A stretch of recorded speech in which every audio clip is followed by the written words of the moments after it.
as moviegoers can't always expect to be in the know at all times, and sometimes it's absolutely beneficial for filmmakers to leave us in the dark just a little bit. But sometimes there are moments that, for one reason or another, leave audiences en masse confused, scratching their heads in ways that the filmmakers perhaps didn't actually intend. So with that in mind, I'm Ellie with Whatculture here with 10 movie scenes that unexpectedly confused audiences. Film and TV is cool, but you know what else is cool? Protecting your privacy online.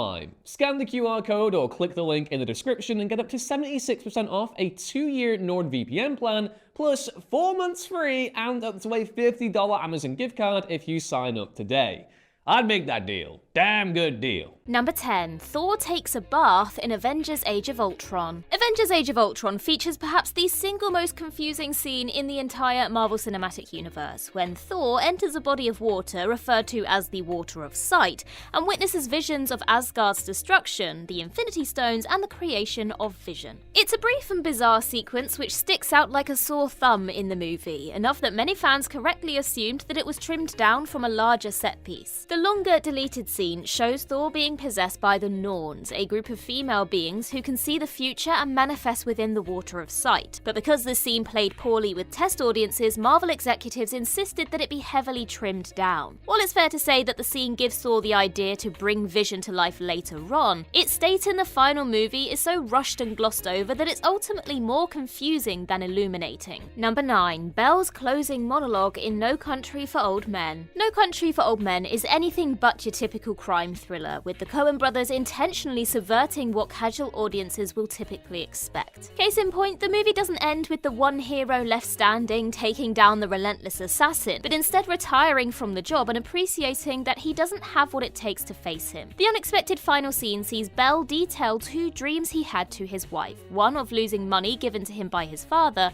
and another where he was riding horses with his father, who went ahead to light a fire in the dark and wait for him. Belle then says, "And then I woke up." And after a beat, the film abruptly cuts to black. The end. For anyone who hadn't read Cormac McCarthy's novel, from which this closing monologue is faithfully lifted, the final scene is pure confusion. Beyond being robbed of expected closure, the particulars of Belle's dreams and what they mean aren't necessarily easy to appreciate on a first viewing. Thematically, they're evidently referencing both the fact that Anton escaped with the briefcase full of money and that an aged Belle's death awaits him. But coming at the end of a film that seemed primed to deliver an action-packed climax, it was the last thing many anticipated. Number 8. Tragers' death in The Predator. Shane Black's The Predator was a colossal disappointment for many reasons. Yet there's one brief but vital moment which left viewers especially confused. In the third act, government agent Will Traeger is suddenly killed when he's shot by something. Yet it happens so fast and is edited so frantically that it's tough for viewers to realise what they've just seen. What actually happens is that Traeger accidentally shoots himself in the head with one of the Predator's plasma cannons, which he's placed on his shoulder. Because when he suddenly turns his head, the plasma cannon follows, causing it to target his own head and promptly blow it off. Yet between the darkness of the scene, the clumsy editing, and generally poor staging of the sequence, audiences can't be remotely blamed for being confused by this. It's no secret that The Predator's third act was cut to ribbons and heavily reshot during post-production,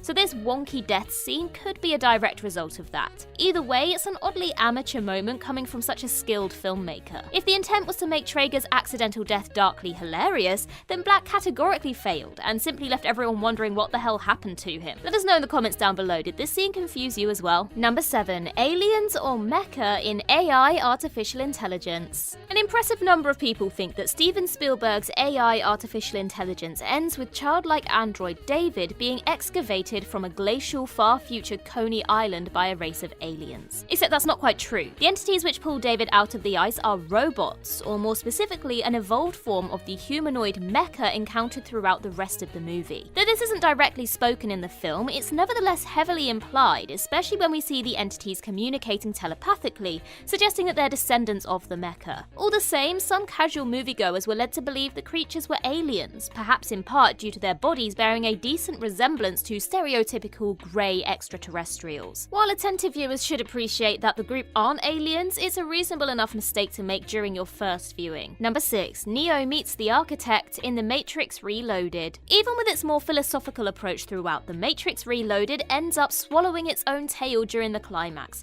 when Neo crosses paths with the father of the Matrix, the Architect. Though the cliff notes of the Architect's exposition dump aren't all that complicated, that the One is an intentional part of the Matrix's design, and this is its 6th version, his dialogue is such an excessively verbose word salad that it feels like the Wachowskis filtered every word through thesaurus.com.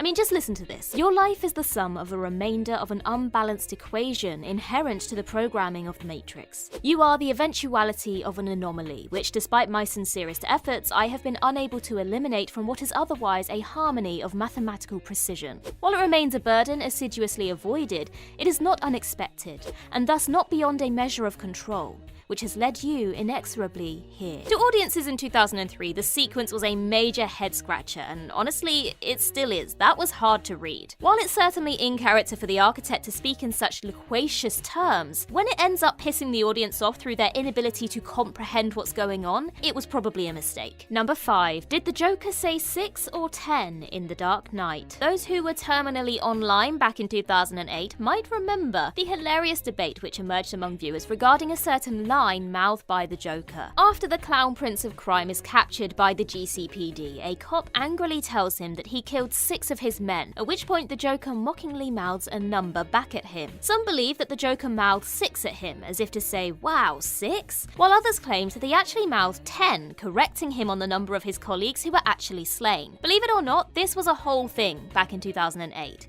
with fans feverishly debating the matter on message boards while awaiting the film's home video release to confirm the truth.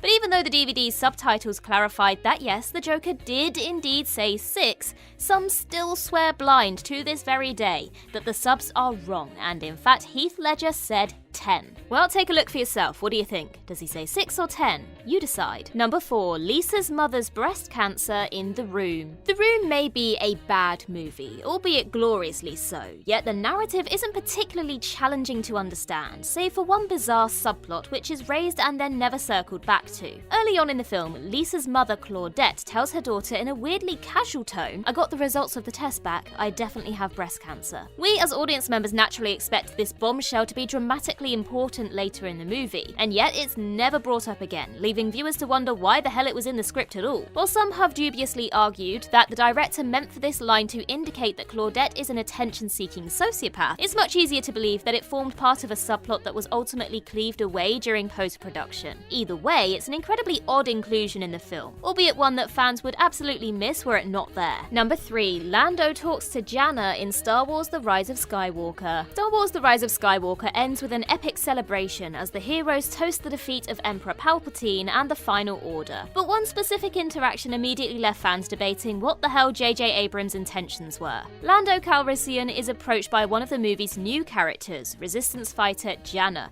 at which point Lando asks where she's from and she replies that she doesn't know. Lando then turns to Jana and says, "Well, let's find out," with Abrams lingering on Jana's expression as it changes to a seemingly meaningful smile. Immediately following the film's release though, fans argued over the precise meaning of this interaction. Some, understandably, felt that Abrams was implying Lando could be Jana's father, or that in the very least he could act in a fatherly capacity towards her, while others hilariously believed he might have actually been hitting on her. All the same, the fact that so many fans were confused about the matter at all suggests that editorially the scene could have been clearer about its intent. Number 2. The Opera House Siege in Tenet. Name a more iconic duo than Christopher Nolan and orally incoherent dialogue. After Nolan received pushback for Baines' mumbly dialogue in The Dark Knight Rises and the at times overpowering sound mix in Interstellar, he went full hold my beer with the adventurous sound mix for his 2020 film Tenet. Right from the sci-fi epic's opening siege of the Kiev Opera House, dialogue is incredibly difficult to hear clearly due to both Ludwig Göransson's musical score booming over the chatter and the protagonist wearing a mask which heavily muffled what he's saying. Given that this opening sequence is key in setting up the rest of the movie,